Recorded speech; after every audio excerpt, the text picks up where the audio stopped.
Hello students. तो आज हम बात करने वाले हैं वेरियस लैंडिंग एड्स के बारे में जो कि एयरपोर्ट्स के अंदर यूज होता है। अब ये लैंडिंग एड्स है क्या, वो थोड़ा सा समझने की कोशिश करते हैं। देखिए क्या है कि एक एयरपोर्ट के अंदर हमें किन किन चीज़ों को दिखाना है, बताना है, समझाना है। जैसे कि आप लोग किसी मॉल में जाते हैं या फिर किसी भी कमर्शियल शॉप के अंदर जाते हैं तो आपको वहाँ पे डिस्प्ले होता है, या फिर रेलवे स्टेशन जाते हैं तो आपको एंट्री में ही डिस्प्ले होता है कि ये ट्रेन इस प्लेटफॉर्म में आएगी, वो इसका टाइमिंग है, ऐसा ऐसा करके। तो सेम जब हम एयरपोर्ट की बात कर रहे होते हैं, उसके प्लानिंग की या फिर डिजाइनिंग की बात कर रहे होते हैं, तो हमको लैंड को भी एक तरीके से एड के फॉर्म में दिखाना होता है। ठीक है ना, कि मेरे पास एक लैंड है, तो उस लैंड को मैं कहाँ पे कौन सी चीज डिस्प्ले करनी है, उनके बारे में मैं आज बात करने वाला हूँ। तो जब मैं बात करता हूँ वेरियस लैंडिंग एड्स के बारे में, तो हमारे पास बहुत सारे वेरियस लैंडिंग एड्स हैं जो कि हम यूज करते हैं। तो मैं एक एक करके बात करता हूँ। सबसे पहली बात आपकी आती है क्या, एयरपोर्ट मार्किंग। ये क्या है आपकी एयरपोर्ट मार्किंग। हमें सबसे पहले क्या करना है, एयरपोर्ट की मार्किंग करना है। दूसरा आपकी रनवे मार्किंग। रनवे की मार्किंग बहुत ही इंपॉर्टेंट है। मॉर्निंग में तो उतनी नहीं समझ में आएगी, जरूरत है, मगर नाइट टाइम पे बहुत इंपॉर्टेंट है रनवे की मार्किंग। तीसरा, रनवे के ही समक्ष आपका टैक्सीवे होता है, टैक्सीवे मार्किंग। यूनिट 4 के अंदर हमने रनवे टैक्सीवे दोनों को पढ़ा है, डिटेल में पढ़ा है। तो बच्चे कंफ्यूज ना हो, टैक्सीवे नाम सुन के टैक्सी आ रहा है यहाँ पे, तो ठीक है। चौथे की अगर मैं बात करूं, एप्रन मार्किंग। टैक्सीवे के अंदर ही हमने इसके एलिमेंट के बारे में बात की थी। उसके बाद एक आता है विंड डायरेक्शन इंडिकेटर।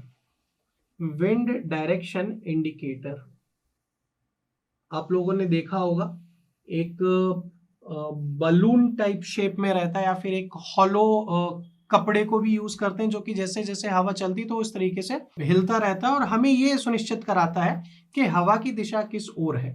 उसके बाद एक और ऐड की बात करें तो वो होता है landing direction indicator. Landing direction indicator,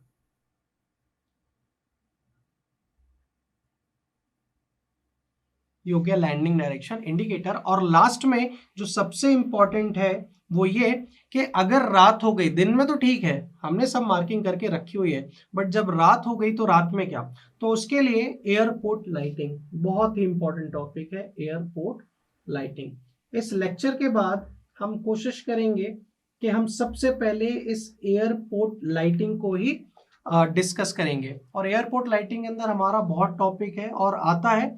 RGPV के पॉइंट ऑफ व्यू से भी बात करें और किसी भी कॉम्पिटिटिव एग्जाम के बारे में बात करें, तो सबसे ज्यादा जो एमसीक्यू बनता है वो एयरपोर्ट लाइटिंग के ऊपर बनता है कि किस कंडीशन में ग्रीन लाइट रहती है, कब रेड रहती है, कब वाइट है, कब येलो है, कब ब्लू है, पेरीफेरी में कैसी है।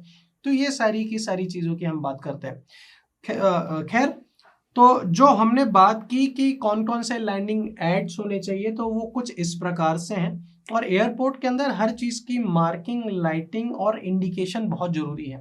ठीक है, देखिए अगर एयरपोर्ट की मार्किंग नहीं होगी तो मे भी पायलट कंफ्यूज हो सकता है। भाई अगर पायलट बाहर का है, फॉरेन का है, तो मे भी कंफ्यूज हो सकता है। रनवे की मार्किंग, रनवे कौन सा वर्किंग है, कौन सा नॉन वर्किंग है, उसके मार्किंग से भी डिपेंड करता है। टैक्सीवे अगेन रनवे के कंपैरिजन में एप्रॉन मार्किंग बहुत जरूरी है, क्योंकि एप्रॉन में ही तो ये जाके खड़े होंगे जितने भी आपके एयरक्राफ्ट वगैरह हैं। उसके साथ साथ विंड डायरेक्शन इंडिकेटर, वो भी सुनिश्चित कराना, क्योंकि हमने जब विंडरोज डायग्राम पढ़ा और उसके भी पहले जब हमने प्लानिंग की बात की थी 4th यूनिट के अंदर, तो हमने ये बोला था कि रनवे हमको रखना ही उस डायरेक्शन में, विंडवार्ड डायरेक्शन में रखने की कोशिश करनी है।